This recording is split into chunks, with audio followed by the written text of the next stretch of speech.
I called my father from the ER and he answered before the second ring. "Are you dying?" he said, voice flat as a closed door. The line went thin and I swallowed the taste of metal while the antiseptic burned my nose and the fluorescent ceiling at St. Augustine Memorial in Columbus, Ohio, hummed like bad weather. They were paging the OR for a possible splenic bleed, and my left leg was locked in a rigid splint after a tib-fib fracture. Oxygen flirted with the low alarm. Leah Morgan, the charge nurse, steadied my shoulder and told the tech to slide the plate without shifting my ribs. I stared at the cracked screen in my palm and said, "Dad, I am in the emergency room. I was in a car accident. I cannot feel my foot." He exhaled the long, bored sigh of a man stopped at a red light. "Do not be dramatic. Claire just bombed an interview. She needs me now." The line clicked and the room snapped back around me, bright and cold, the monitor ticking like a metronome that kept time when I did not want to. Leah saw my face and did not ask. She lifted the blanket, checked the IV, and asked if my emergency contact was on the way. "Yes," I said, and the lie scraped on the way out. The monitor chirped into a warning tone, and a tech slapped the brake on my gurney. A resident pressed on my abdomen, and I gasped, and he said possible splenic tenderness. The phone buzzed. Not my father. His phone. Claire through him. "You are being selfish, Lydia. I am falling apart." I pictured her polished thumb stabbing letters while he coached her breathing, and something in me that had been patient for years went still. He chose her tears over my blood. I turned the phone face down and let the silence do what I could not do to them. Leah laid a warm blanket across my shins and said, "If your pain climbs, we will take you upstairs and fix what we can fix." I wanted to borrow that word. I watched the doorway the way a child watches a driveway. I waited for a familiar shape to appear and changed the weather in the room. No one came. Survive a minute and stack another on top. Memory pushed at the edges of pain. Claire backed my father's truck into a neighbor fence, and it was called a learning experience. I forgot to top off the tank once and endured an hour on responsibility. My birthdays looked like receipts. Hers looked like parades. Competence was not love. It was a lever. The resident returned with numbers and a plan, and I signed my name with a hand that shook less than my chest. Consent for imaging. Consent to trust strangers over family. I pressed the call button. "What happens if my numbers drop again?" I asked. Leah said, "Then we go upstairs and we fix what we can fix," and she set my phone back in my palm as if to say, "You can fix this part." I looked at the contact that had always meant help and slid past it. I slid past Claire. My thumb stopped on a number I had saved from a smaller storm, the attorney who once returned my call on a Sunday when a landlord tried to keep my deposit. Denise Park. I drew a paid-for breath and pressed call. She answered on the second ring and said my name in a tone that steadied the floor. "Lydia, are you safe?" "Physically," I said. "But I need help. I need legal help." In the doorway, the light shifted like a curtain, and I saw the outline of my own patience and how it had been used against me. Years of being the strong one had made me easy to leave. The phone stayed in my palm like a key I had been too polite to turn. I pictured my father finally walking in, tie-loosened face arranged into concern he saved for other people. I pictured Claire behind him with sunglasses on her head and a story about how pain should make room for panic. I pictured the old version of me making room. Not tonight. If he would not sit where it hurt, I would make sure he never touched what I had again. Denise said she would come in the morning with a plan. Revoke the power of attorney he convinced me to sign years ago when Mom was sick. Remove them from anything with my name on it. Lock my accounts. Put my credit behind a wall. Keep every message. I nodded even though she could not see me, and Leah told me to press the button if the pain spiked. The ceiling hummed. The gurney wheels clicked in place. I did not feel brave. I felt precise. I felt the part of me that had waited at driveways and doorways finally stand up inside the straps.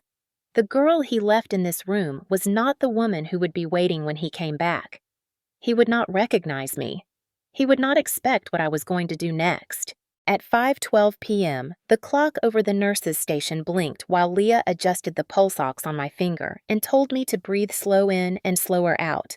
A resident read lab numbers off a tablet hemoglobin stable for now lactate a little high.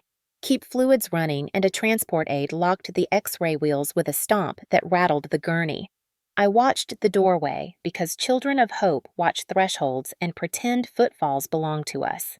At 5:28 p.m., a volunteer offered ice chips and a prayer. I took the ice and let the prayer drift because tonight I needed actions that moved. My phone buzzed. Not Tom. Claire again through his number. "You are being selfish, Lydia. I am falling apart." I turned the phone face down and decided silence can be a complete sentence. Leah slid the curtain for privacy but left a triangle open to the monitor. The beeps were gentle until they were not a warning tone chirped, and a text slapped the brake on my bed. A resident pressed my left upper quadrant and I gasped. Possible splenic irritation repeat counts at 6. Barcode scanned second saline hung another river shining in fluorescent wash. Time did not feel like minutes. It felt like a hallway I was dragged down by other people's priorities. Tonight, daughter meant voicemail, and you are the strong one, echoing like a bell. The family room door opened and closed, a metronome of arrivals. I memorized the shoes that came and went. None were his. At 5:47 p.m., radiology called. Leah tucked a warm blanket like medicine. Transport said we are a go in 10.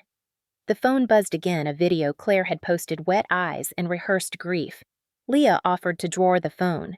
"Yes," I said, and she removed it like a small blade from the sheets. Transport returned at 5:59 p.m. The stretcher smelled like bleach in winter. They shifted me as a unit, and I let strangers lift me because people with my last name would not. We rolled under ceiling tiles and exit signs past a clock blinking 6:03, then 6:04. My chest learned a new ache no X-ray could show. In CT, holding a nurse taped my hair from my cheek and asked if I had anyone to call.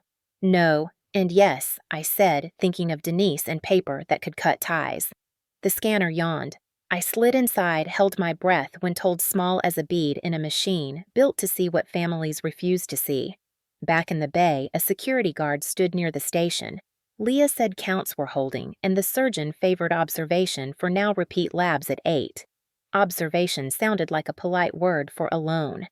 I pictured Tom marching in with the performance he saves for neighbors, the kind smile and the rueful shake. I pictured the apology I wrote for him 1,000 times and never heard. At 6:27 p.m., Marcus texted after seeing a traffic alert and asked if I was safe. "At the hospital, we'll update," I wrote back, and my eyes burned at that proof of ordinary care. Leah asked if I wanted anyone listed for updates. "List Denise Park," I said, and she wrote it into the chart. At 6:55 p.m., the resident touched the edge of my splint and said we would hold through the night and avoid the OR unless numbers slid. Through the night felt heavy. Leah dimmed the light and angled the monitor. "Press the button if nausea hits," she said, "and do not be brave out of habit." Not to be brave out of habit, I repeated a language I might learn. The phone in the drawer buzzed until the sound became a presence. Leah asked if I wanted screenshots saved for my attorney. "Yes," I said, and she captured the words that tried to braid guilt into rope. When the hall quieted, I looked at the doorway and understood something that did not hurt. My father was not delayed by love. He was excused by a story. Every time I survived alone, he called it strength and set me to hold up the roof while he taught Claire that storms were a way to get attention. At 7:35 p.m., I asked Leah what happens if my count dips, and she said then we go upstairs and we fix what we can fix, and her voice made me think of Denise and a different fixing that locks a door from the inside. I asked for a pen. Leah placed one in my hand, and I wrote on the back of a lab sleeve 3 lines. "Revoke the paper he uses. Remove them from my name. Put a wall around my credit." I set the pen beside the call button and felt a steadiness that did not need a witness. The beeps settled into a small rhythm. I was alone, and I was not. People who were not my blood were showing up with water and blankets and a pen and a promise to keep receipts. Through the doorway, I saw the family area. A little boy climbed into his mother's lap and the woman wrapped him. I let myself want that and did not call it weak. Then I let myself want something cleaner. I wanted the sun to touch the parking lot and Denise to walk through that doorway with forms that ended a season I could not survive anymore. I wanted to step out of the driveway of waiting and into a life that did not hire me as its unpaid paramedic. At 7:59 p.m., the clock turned and Leah tapped the rail and said, "We are getting you through this." The words landed like a door closing and a window opening, and I held them like a clean dressing against a wound I intended to treat. I learned to read our family like a ledger before I learned contracts, and the entries were always the same. I paid. Claire was rescued. Tom called it love. When Mom got sick, Tom slid forms across the kitchen that smelled like disinfectant and fear and said, "This is just in case it lets me cover bills while I am at the hospital. Sign here." And I did, because 22-year-old daughters defer to fathers when death sits down at the table. It was a general power of attorney, a quiet key he kept, and I did not learn its weight until my credit began to flicker like a bad light. The pattern did not start with paperwork. It started in rooms where praise was rationed and excuses grew like ivy. On my 10th birthday, I got a sheet cake and a sweater 2 sizes too big. A month later, Claire turned 4 under backyard lanterns with a rented bounce house and a mountain of boxes, and Tom filmed her brave smile like it was a miracle. At 12, I won the county spelling bee, and Tom said, "I knew you would. That is what you do." And when Claire bumped a C to a B, minus he posted pride on Facebook and bought steaks toasting resilience, as if effort only counted when it came from her. In high school, I kept the house running when he traveled, balanced the checkbook, scheduled the plumber, set out trash on winter nights, and when I asked for a yearbook, he said, "Save from your job," then gave Claire $200 for art supplies because the muse cannot wait. When Claire was 17, she backed Tom's truck into the Whitaker fence, and he called it a learning experience and hugged her while she cried. And later, when I forgot to top off the tank, he lectured me for an hour about respect while Claire painted at the island. At my graduation, he missed half the ceremony because Claire texted that she felt faint, and he said, "I knew you would still be there when I got back. You are the strong one," and a shard I could not see lodged in my chest and stayed. In college, I juggled 2 campus jobs and a diner shift, walked home with keys between my fingers, and when my laptop died, he told me to check Craigslist, while that month he bought Claire a new Mac because her old one made her anxious. The summer after sophomore year, he asked to put a small contractor line of credit in my name as a backup. It would never be used, just continuity, and by Christmas, an envelope arrived with a balance I did not recognize, and he said the company card had bridged a subcontractor delay and he would fix it. Because I was competent, I became the hinge of the house, the one who could wait on hold for 2 hours and still be polite. The one who knew account numbers by heart and competence is the easiest thing to harvest when a family does not want to change. When Claire moved out, she forgot first and last month, and Tom texted, "Can you spot her rent just this once? She is fragile right now," and just this once became 600, then 800, then 350, and fragile became a password that opened my wallet. When her car payment bounced, I begged a waiver on my lunch break, and Tom said, "You are so good at this." And I understood that praise was the ribbon he tied around work he did not want to do. At 26, he marched me to a bank with chairs that made you sit up straight and pushed more papers. "Adults prepare," he said, and I signed again. And years later, I learned it was the same general power of attorney he had made me sign in our kitchen, renewed like a habit. When Claire lost an internship after a week because mornings were hard, he called the culture hostile and took her to lunch and posted support for women finding their path. And when I asked for help with interest on my loans, he said, "Austerity builds character." I told Claire once that I could not cover her therapy copay, and she sent a sobbing voice note. "I will cancel and spiral, and it will be on you." And 5 minutes later, Tom texted, "Be kind to your sister," and I paid and told myself it was fine, while the ledger added another line under my name. A winter, the furnace died. I waited in a coat for the service truck while Claire called 3 times about driving her to another art store because buses were scary, and when I said I could not, she hung up and Tom arrived with coffee for her and a look for me that said, "You are making this harder than it needs to be." At work in medical billing, I could spot a duplicate charge across a spreadsheet and still miss the charges my family ran through my life because the receipts were not only dollars, they were hours of sleep-skipped meals and rescued days. One afternoon, I opened PayPal and felt my stomach tip at a history labeled groceries and subscription and small emergency the totals more than a car down payment. And when I asked Tom about the transfer titled Emergency Retainer Hayes & Co. Counsel, he paused and said, "A legal thing with a subcontractor, it is handled." And when I said why, from my account, he said we used the card. We keep on file, and those words were a cold door opening to a hallway. I had not walked on purpose. Even then, I told myself families spot each other, and I was lucky to be strong, and the lie worked because it was almost true, because I did not need rescuing, because needing less made me easy to ignore when I did ask. Aunt Lorraine called Claire sensitive in a way you cannot understand, and Uncle Rick called me a rock like it was a medal, and at night, the quiet repeated that competence in our house was not love. It was a lever. Dolores Whitaker waved me over by her car and said, "Your father told my husband he does not worry about you because you always land on your feet," and she squeezed my wrist and said, "That is how people justify leaving you mid-fall," and I carried that sentence like a smooth stone. By 30, the numbers had stacked without fanfare: 400 for late rent, 280 for a phone bill that kept getting lost in the mail, 600 for a therapy package, 350 for a vet visit for the dog Claire adopted on a whim, and when I totaled it one night, the sum looked like a down payment on a life I had not been living. Sometimes I pictured the day he would choose me, and the picture never focused, but blurry hope is still a light, and lights keep you walking. Then the crash came, glass like stars in my hair, the stretcher, the antiseptic. Leah's hand, the phone, his voice asking, "Are you dying?" while the OR paged for a possible splenic bleed, and the ledger that raised me finally wrote a line I could read with my eyes closed. He chose her tears over my blood. This is not pain for decoration. It is evidence a pattern the way a daughter survives in a house that mines her strength. And in that cold light, I understood why I had kept receipts before I knew I was keeping them. Denise said she would reach the hospital at first light, but she did not make me wait for courage.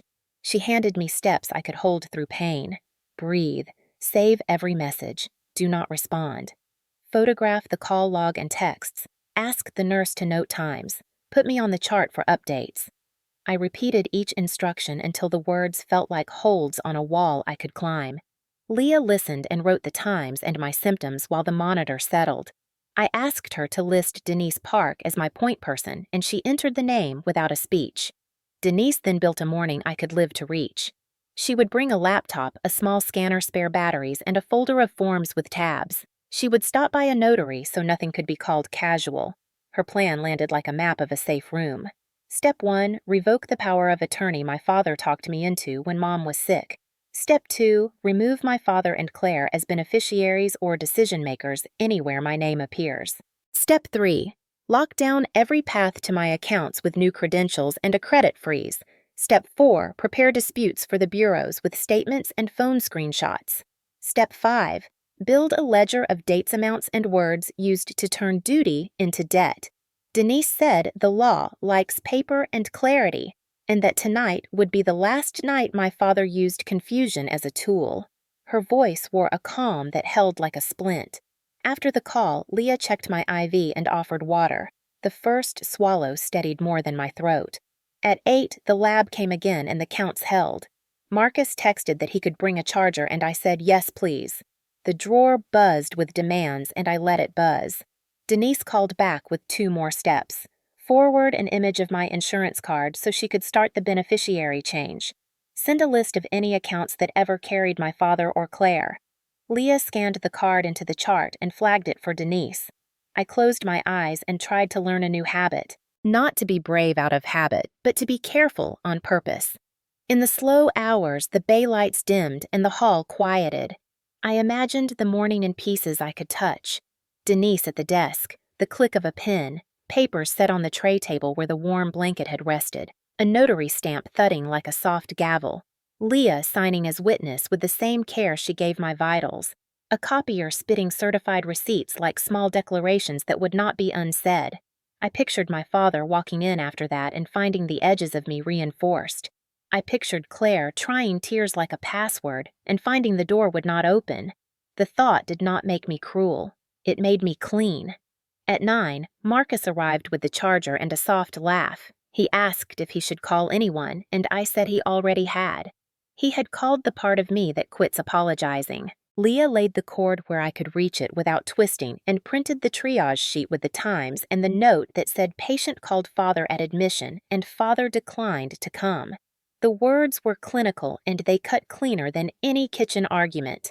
I slept in short-stitched squares and woke at the hush of shoes and curtains. The night traded hands with the day, and the hospital turned toward morning. Just before dawn, the glass in the doorway caught a figure I knew. Denise walked in with the navy jacket and the case, and a smile that did not waste time. "Morning, Lydia," she said. "We have work." She set a folder on the tray and asked me to confirm my full name, date of birth, and the last four of my social. She slid the first papers to Leah to witness. She explained each clause in plain words and tapped the line that would end any claim my father could make when he tried to speak for me. "That is this line," she said. I signed, and the pen did not shake. She pulled out envelopes already addressed for certified mail and a checklist with boxes I could watch fill. If my numbers dipped, we would pause and return, but they held like a decision. Paper by paper, we took apart the small cage my family had built from my own strength and called responsibility. When we reached the last form, she paused. "You are not only closing doors," she said. "You are building walls with windows you control." Leah handed me water and said, "Here is what we can fix today, and here is what will take a few days." Denise nodded. "Today we end his authority. Today we start the disputes. Today we set the freeze." I looked at the doorway and felt no pull. If he came now, he would be a visitor and nothing more. The sun broke along the blinds and touched the bed rail. The fight was not later. It had already begun, and it had begun with a pen. Denise unfolded a travel scanner on the tray table and turned the bay into a small war room while Leah logged vitals and kept the curtain cracked to the monitor. Marcus set a paper bag at my feet with a notebook and pens and a bottle of water and took the end of the tray like a second pair of hands. Denise worked in quiet steps that made panic feel unnecessary. First, she asked Leah to print the triage sheet that listed the time I called my father and the time he refused to come, plus the nursing note that said patient reports father declined to attend. She slid those into a section labeled medical with today's date. Then she opened a folder for money and another for messages and another for legal instruments. She asked me to unlock my phone, and she mirrored the screen to her laptop with a cable from her case capturing every text and call log and voicemail as images with timestamps. Leah brought the consent I had signed for imaging and wrote an addendum noting repeated attempts by family to contact patient only to demand emotional labor.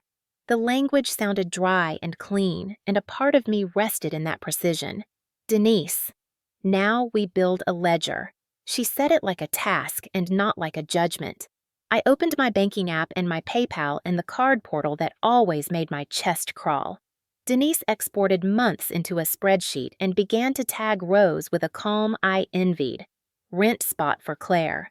Therapy copay for Claire. Phone bill for family plan. Gas money for Dad. Contractor supply float. Emergency retainer Hayes & Co. Counsel. The labels lined up into columns and the totals crept like a thermometer in August. She asked for my credit reports and I nodded, and she requested them on her device, one bureau at a time. Leah handed me ice chips while the pages loaded. Experian, Equifax, TransUnion. The screens populated with trade lines that should have been familiar and some that were not. Denise pointed with a capped pen.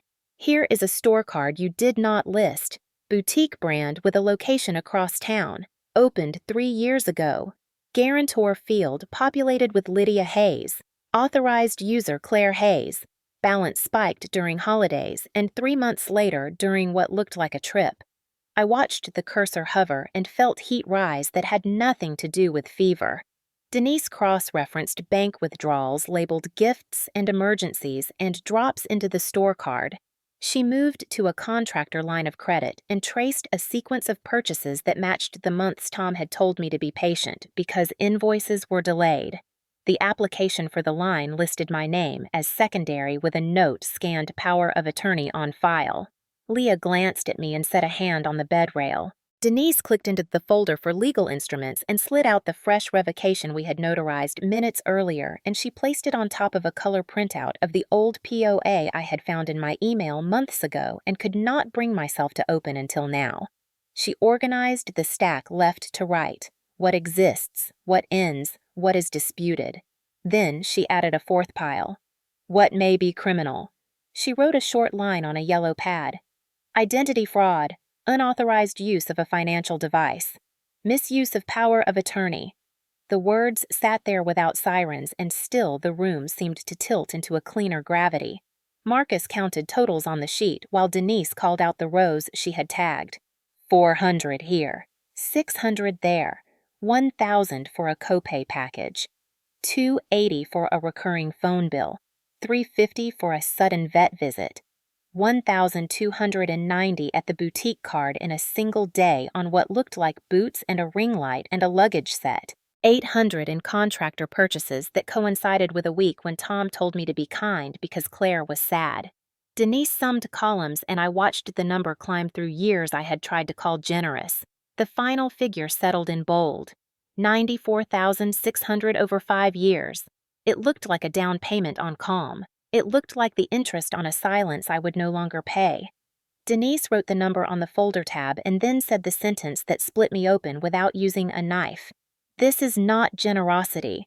This is structured dependence. Some lines are coercive. Some lines are actionable.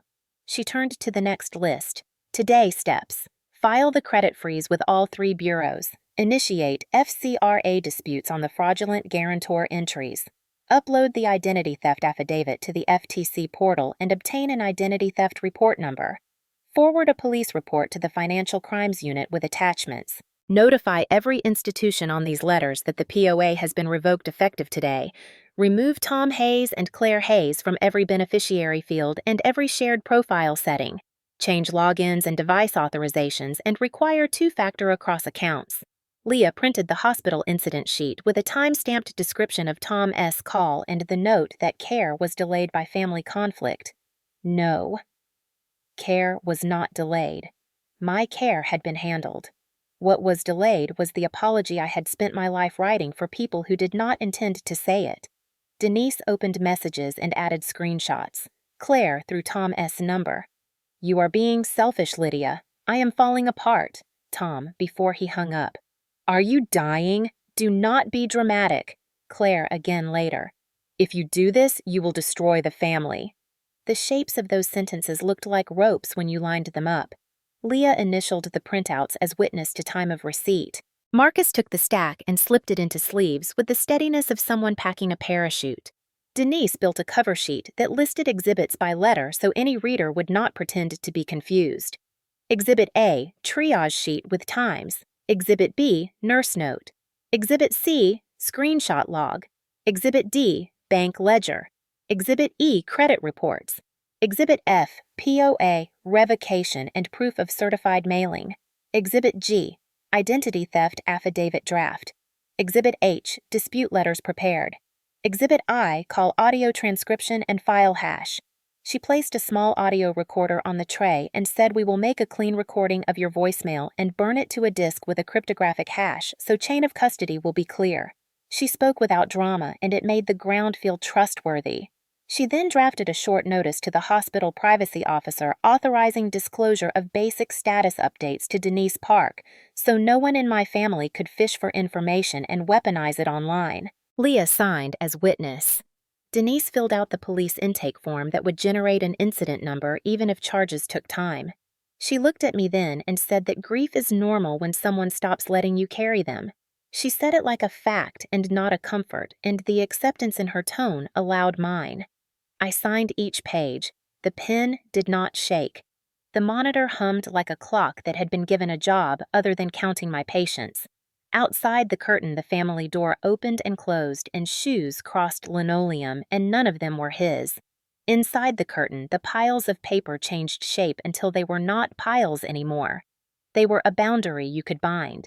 They were a story that would not bend back to please anyone. At 4:47 p.m., the door to my bay opened, and Thomas Hayes stepped in like a storm, rehearsed for an audience tie, loosened just enough to look rushed, jaw set in that "do not test me" shape I knew from childhood. Claire followed with sunglasses perched on her head like a small crown and a mouth already arranged into hurt. Leah was at my side, charting, and a security officer lingered near the station within sight of the curtain. Tom scanned the splint in the monitor and then looked past them to me. He said, "You are being dramatic again. We are here now." "Stop making this about you." I kept my voice level.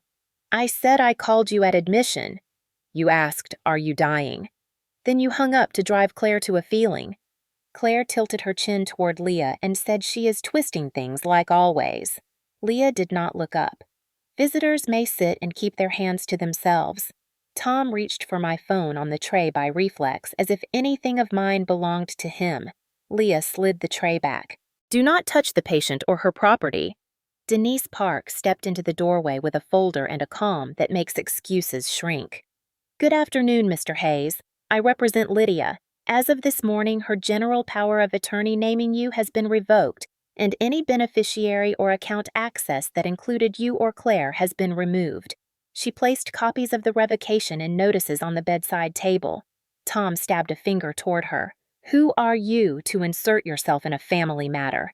Denise said, I am the person who ensures family does not mean unaccountable. Claire made a wet sound. This is cruel. Lydia is trying to humiliate us. I said I am documenting. That is different. Tom leaned over the rail and the leads tugged and the monitor chirped a warning. Leah put a hand on the rail. Step back, sir. The security officer drifted closer and stopped in the doorway. I told Denise I wanted them to hear one thing and then go. I lifted the small recorder she had brought for chain of custody and pressed play on the file labeled Call from Father ER Intake. My father's voice came out of the tinny speaker bored and sharp. Are you dying? Do not be dramatic. Claire needs me now. Then the click of the line cut. The room went still.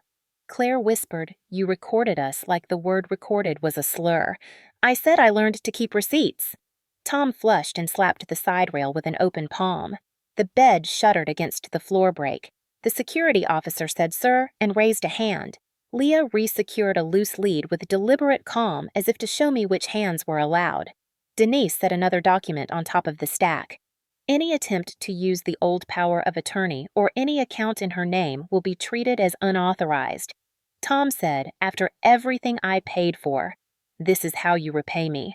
I said you raised me to be responsible so I could fund your irresponsibility. That is not parenting, that is dependency. Claire surged forward until the officer shifted. She stopped and trembled on cue. She said, I am looking for jobs. I cannot go back to that apartment. Buses make me panic. If you do this, I will fall apart and it will be on you. I said falling apart is a habit you practice because it pays. Denise measured the room with a glance. Mr. Hayes, Ms. Hayes, you may leave now. You no longer have any authority here. Any further disturbance will be documented and added to a civil protection order petition to be filed today. Tom laughed without humor. A restraining order for your own father is disgusting. No judge will sign it. Leah looked at him like a nurse looks at a vital that does not match the story. The hospital can trespass any visitor who interferes with care. The officer nodded once. Claire glanced toward the waiting area and saw Dolores Whitaker seated with a paper cup the neighbor whose fence she once knocked down. She turned her face away. Tom grabbed the papers off the table too hard and the edges curled under his fingers. These are meaningless, he said. Denise said they are certified and already on file. She slid a strip of bar-coded tracking receipts across the tray. Doubt flickered across his face. He rallied with volume. You are tearing this family apart because you cannot stand that your sister needs more than you. I said I will not let my competence be a leash anymore. Claire softened her voice, her favorite register. Lydia, please. I let the plea hang. Visitors may either sit and talk without shouting or leave. Choose.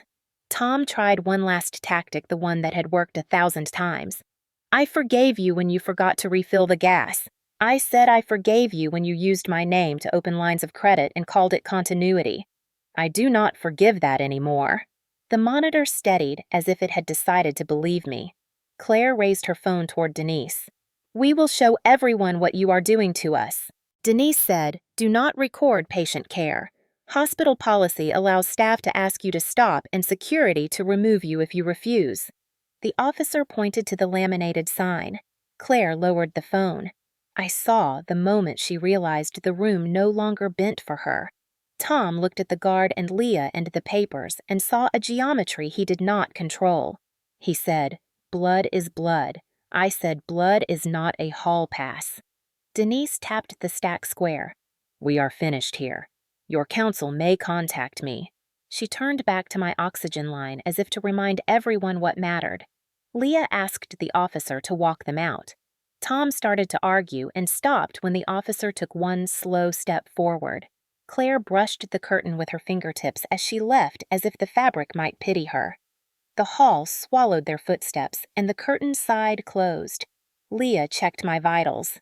"Breathe with me," she said. "In and slower out." Denise set the recorder down. "We have enough for the petition and for financial crimes intake. If they post anything defamatory, we will add it, but your job now is rest." Through the curtain, I heard Dolores speak to the station. She said she heard him say he would make me pay for this. Leah wrote the time on a form. Denise slipped the revocation and certified receipts into a plastic sleeve on the tray where Tom had tried to grab my phone. "This is your boundary in print," she said. The monitor returned to its metronome. I did not feel victorious. I felt clean. The first square foot of floor in years would hold my weight without asking me to hold everyone else. Tom had come to make a scene and found a record. Claire had come to perform fragility and found a door that did not open. I had stayed in a bed I could not leave and found a way to stand anyway. The clock ticked to 5:09 p.m., and the hospital moved around us fixing what could be fixed, and I let that be enough for the next breath. The hallway settled after the confrontation, and the quiet felt earned, but silence in a house like mine never lasts. It relocates. It learns Wi-Fi. By the time Leah finished my evening meds, the phone in the drawer was pulsing like a trapped moth. Denise asked if I was ready to look, and I said yes because hiding had always cost me more. We pulled the drawer, and the screen blossomed with notifications that tried to sound like love and landed like subpoenas. Tom had posted on Facebook a paragraph about the deepest wounds coming from those we raise and how entitlement ruins families. He did not use my name. He did not have to. Aunts and neighbors poured in with hearts and comments about loyalty. Claire uploaded a story on her account with eyes red and a caption about toxic people who perform as victims when they are finally told no. She filmed a slow pan over a stack of folded clothes and a plant in a plastic bag like she had been evicted from kindness. The timestamp overlapped the minute she had stood in my bay and called me cruel. Denise did not flinch. She mirrored the screen to her laptop and took full-resolution captures embedding time and device data. Leah noted the time in my chart and wrote that patient reports online statements by relatives following an in-person disturbance. The phrasing was spare and it felt like washing a wound. The direct messages were worse because they wore our last name. Tom sent a sequence that read like a ledger of guilt. "After all we paid, after all we forgave, this is betrayal. We will not forget." Then a single line with weight he likely did not intend to reveal. "We will use the tools we have." Claire sent loops of accusation and plea. "You are jealous. You are destroying the family. You know I cannot function without help. If you cut me off, I will fall apart, and it will be on you." The words were the same ones she had used to make my debit card open on demand. They looked smaller pinned to a screen beside my blood pressure. Denise told me to mute them. Not block yet. Muted threads keep gathering proof without giving them the satisfaction of a bounce. She created a folder called Smear and a subfolder called Threats and dragged the captures in. Then she opened an audio memo and asked me to read the time and describe what we were doing so chain of custody would be clear. I spoke steadily and felt something unclench that had nothing to do with stitches. Allies began to light up the same phone. Marcus texted he was parked in the garage if I needed a charger run or a bad coffee and a grin. Leah smiled at that and said hospital coffee counts as a trial of resilience. A number I did not recognize sent a message that started uncertain and became a hand. It was Dolores Whitaker. She wrote that she had seen Tom at the station and heard him say he would make me pay for this before security walked him out. She offered to write what she heard and to come if anyone needed to hear it under oath. Denise replied with thanks and sent a secure link. The message felt like someone turning on a porch light, then a ping that made my chest feel warm where the cold had lived. My supervisor in billing sent a line that said, "Take the time you need and tell us what you can share." Not one question about drama, only an invitation to stay human. Denise glanced at me and nodded toward the drawer. "It will keep buzzing," she said. "Let it. You do not have to be the person who answers storms anymore." The next wave hit harder because it tried a new tactic. A cousin reshared Tom S.'s post with a story about how I had always been difficult, followed by a list of my supposed privileges and the phrase she owes them. Denise captured that too and added a note about reputational harm contingent on false facts. Then Claire sent a voice note that began with sobbing and ended with a sentence she said low and flat. "We can still use your credit. Dad knows how." For a second, it felt like the bed tilted. Then it felt like the piece we had been waiting for fell into place.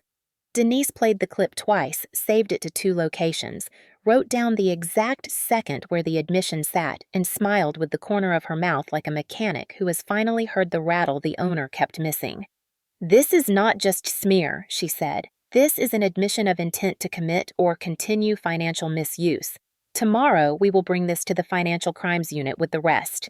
Leah looked up from the chart and asked if I wanted the phone back in the drawer. "Yes," I said, and she slid it away like a small blade. The room quieted to machines and the soft traffic of a hospital that fixes what it can. Denise outlined the rest of the night like a coach who understands pacing. "Sleep in chunks if you can. If more messages arrive, I will harvest them in the morning. Do not engage. Let proof breathe." Leah added 2 warm blankets and a promise to check every hour. When she moved the curtain, I saw the waiting area again. A woman handed a man a sandwich and he laughed like relief. I let myself picture a version of my life where care is not a scarce resource. It did not feel like fantasy. It felt like a budget I could finally set. Around 10, the coughing of an older man in the next bay eased and the ward exhaled. I lay on my back and repeated a sentence Denise had used earlier. "Silence can be a strategy when it is chosen." For years, mine had been attacks. Tonight, it was a wall. Not to keep love out, to keep theft out. The drawer buzzed again and again. I did not move. Tomorrow would take those sounds and turn them into letters, affidavits, and an order with teeth. For now, I let the monitor be the only metronome that mattered and slept with the surety that I did not have to argue with anyone to be real. Morning thinned the edges of the fluorescent light, and the ward shifted from night voices to day steps while Denise opened her case and laid out what looked like a flight plan across my tray. Leah checked my vitals and said counts were holding and the splint would stay while ortho reassessed, and then she handed Denise the signed privacy authorization so no one could fish for updates without my consent. Denise clicked through a stack of tabs and spoke in steady clauses that turned fear into tasks. First, the credit freeze across all 3 bureaus with new PINs, then 2-factor on every account with a device list scrubbed clean, then password resets that ignored the family birthdays we had trained each other to use. She filed FCRA disputes on the fraudulent guarantor entries and uploaded the identity theft affidavit to the federal portal to generate a report number that would anchor the rest. She drafted a short factual narrative from the exhibits we had labeled overnight so no one could pretend this was a spat. It read like a timeline a nurse would respect. Admission, call to father. Verbatim line, "Are you dying then?" Dismissal, no show, confrontation. Recording played. Threat texts. Claire admission, "We can still use your credit. Dad knows how." Leah initialed next to each timestamp she had witnessed, and the tray began to feel less like a place to set warm blankets and more like a desk where a life could be rebuilt. At 9, a hospital social worker stopped by and asked if I needed transport or safe housing on discharge, and I felt the old impulse to decline anything that made me feel like a burden, and then I said yes to a ride because independence is not a religion. Denise called the clerk of court from the hallway and secured a slot for an emergency protection filing within 72 hours, then requested the packet by email so we could preload the exhibits here instead of dragging my splint up courthouse stairs. I watched her assemble the petition like a careful recipe. Petitioner Lydia Hayes. Respondents Thomas Hayes and Claire Hayes. Basis interference with medical care. Documented financial misuse. Documented ongoing threat. Documented by message. Relief requested no contact distance from residence and workplace and hospital. No use of personal identifying information, surrender of any keys or cards. Leah signed as a witness to the hospital incident summary, and the social worker agreed to notarize my affidavit at the nurse's station so we would not lose an hour tracking a stamp across town. The notary came with a quiet stamp that thudded like a soft gavel, and each thud made room in my chest. Denise called the Financial Crimes Unit and requested intake. Detective Miguel Alvarez arrived before lunch with a notepad, a scanner wand, and a face that suggested he had seen exactly this shape of family before. He asked permission to record, and I said yes. He took my statement in the same cadence he used for the date and time. No rush, no pity, each detail set where it could be found. He asked about the contractor line of credit and the store card and the application notations that mentioned a scanned power of attorney on file. Denise produced the old instrument and the freshly notarized revocation and the certified mailing receipts like cards turned in a trick you had rehearsed all night. Alvarez skimmed the call transcript and the screen captures and leaned slightly when he reached Claire's line about still using my credit. He asked me to play the audio so he could hear her tone. He did not flinch at the tearful start or the low, flat end. He nodded once and said that intent plus instrument equals exposure. He explained the statutes in plain talk that did not hide the teeth. Identity fraud in this county requires proof you did not authorize the use. Unauthorized use of a financial device requires evidence they knew the device or account was not theirs to use. Misuse of power of attorney adds a layer because the law gives tools for care and punishes their conversion into tools for theft. He asked if I had ever told Tom he could open lines in my name. No. If I had ever said yes to Claire using a card under my credit. No. If Tom had ever told me he used the POA for anything beyond what he called continuity. He had said continuity, and the word tasted like someone had saved their food by salting mine. Alvarez asked to contact the store card issuer and the contractor credit line to request copies of the applications and any signatures or scanned documents. Denise provided written authorization so he could receive what was mine without running in circles. He called from the nurse's station phone and spoke in a tone banker's respect. While we waited, he asked about the hospital scene and whether Tom had touched me or my property.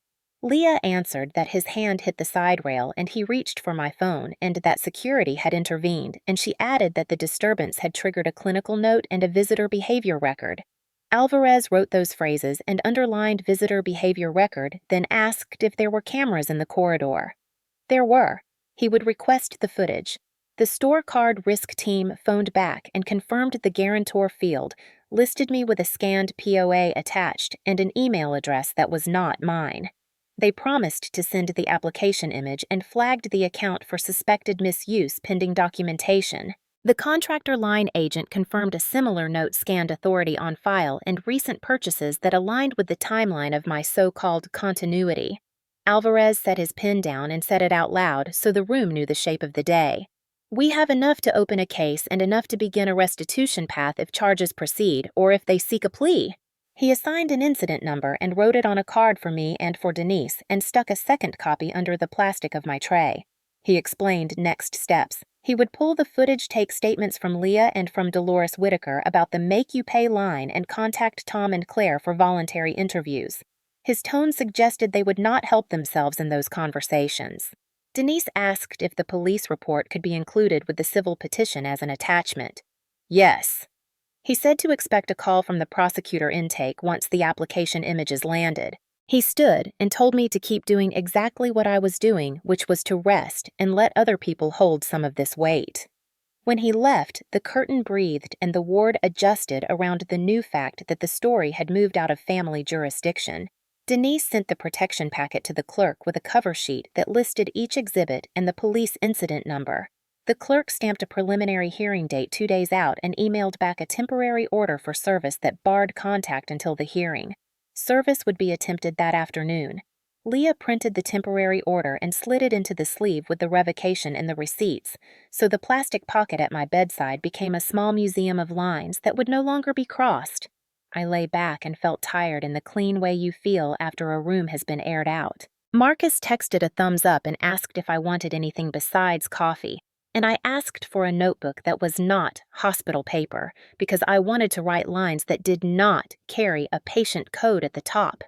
The sun worked through the blinds and the clatter of meal carts rolled past, and somewhere in the city a doorbell would ring and a man who had hung up on his daughter at intake would be handed papers that said no contact and do not use what is not yours. The thought steadied my breath the way a hand can steady a step. The fight was no longer a private ritual run on my stamina. It had moved into rooms with benches and seals where somebody else would keep time. The temporary order put the day on rails. Denise rolled her case beside my wheelchair. Leah signed the visitor log, and Detective Miguel Alvarez met us with application images from the store card and the contractor line, each stamped with the same scanned power of attorney.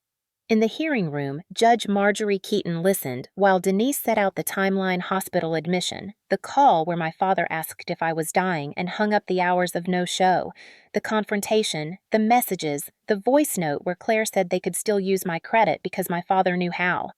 Leah testified that he reached for my phone and pulled the leads, and that security moved closer. Dolores Whitaker said she heard him tell the desk he would make me pay for this. Alvarez described the guarantor field with my name, the email that was not mine, the notation scanned authority on file, the purchases that matched the seasons of our family excuses. Denise played the recording and the room took the shape of my bay. The judge asked my father simple questions. Did you ask your daughter if she was dying and then disconnect? Did you open or cause to be opened accounts listing her as guarantor or secondary using a power of attorney she signed when her mother was ill?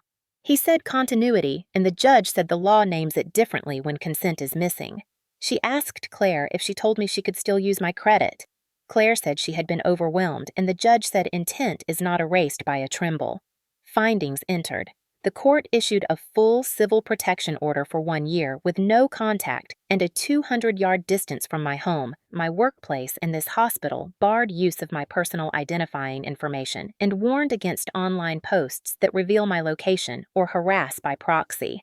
The paper slid across the table, and in its plain font, I felt the hand I had needed. Service would be confirmed that afternoon. Later, the Financial Crimes Unit set prosecutor intake, and within weeks the case moved, the way heavy things move when the push is made at the right angle. My father accepted a plea to a misdemeanor count of identity fraud with restitution of $54,800, 18 months probation with reporting a financial management class, and a bar for 5 years on acting under any power of attorney or similar authority without court review. Claire signed a stipulated civil judgment for $12,300 and agreed to 120 hours of community service and a basic financial literacy program, and the approving judge said fragility is not a defense for exploitation. For the remainder, Denise obtained a consent judgment for $27,500 with wage garnishment and a lien on contractor receivables. The store card closed and the trade line was deleted after the disputes were accepted, and the contractor line removed my name with a letter that read like a small apology. My credit rose the way a bruise fades. I changed my emergency contacts to Marcus Reed and Leah Morgan and gave Dolores a spare key with a note that said thank you for standing where no one else did. I moved savings into a trust that bore only my name, reset every password, and wrote a short rule for myself: choose peace. My supervisor kept the light on my desk, and when I returned, the team asked if I wanted coffee and then went back to work, and that ordinary kindness felt like medicine.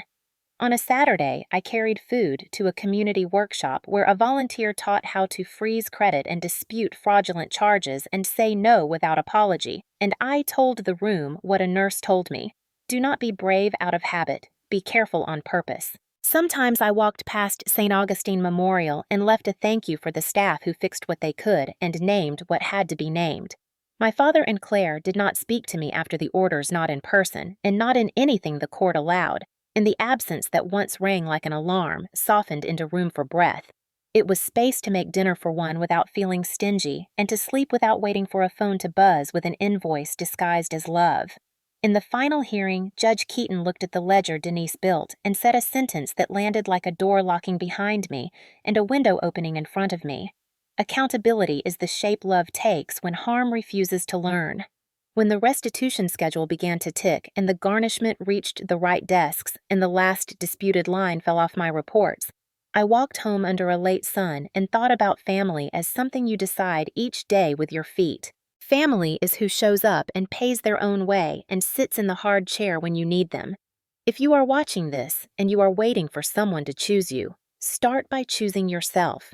Tell me where you are watching from and what time it is for you. And if this helped you draw a line, like and subscribe for more stories where the boundary holds and the truth does not have to shout.